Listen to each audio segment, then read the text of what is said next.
Climate change is one of the issues that Marie-Claire's campaigned about. Nicola Stern and other serious players say that the deep emissions cut, 60% by 2050, comes at just 1% cost.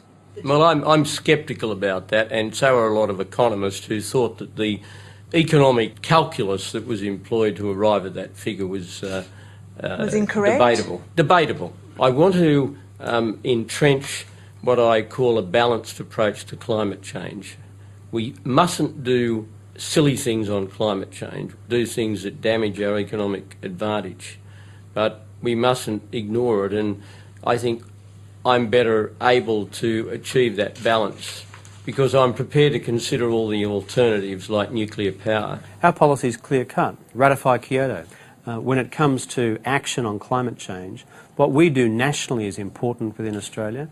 What we do internationally in partnership with other countries is doubly important, because unless we bring other countries like China and India and America into an international system which brings down greenhouse gas emissions, then we're not actually solving the problem.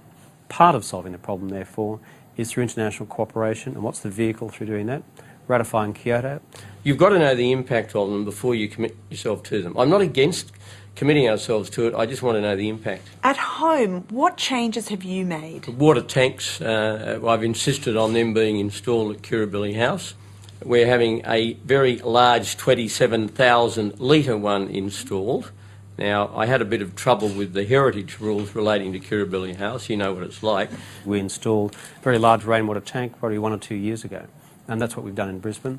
The other thing that we have done is we've started to install the less energy-intensive light bulbs, and beyond that we have entered into a green electricity arrangement with one of the electricity companies. If you get elected, will you make the hybrid car part of the government fleet? We want a policy of transforming that into a hybrid fleet over time to make it much more energy sensitive.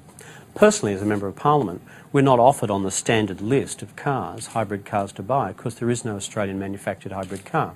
So as a practical policy, I've put out a $500 million Green Car Innovation Fund, $1 for $3 investment with the automobile industry to design and manufacture an Australian hybrid car.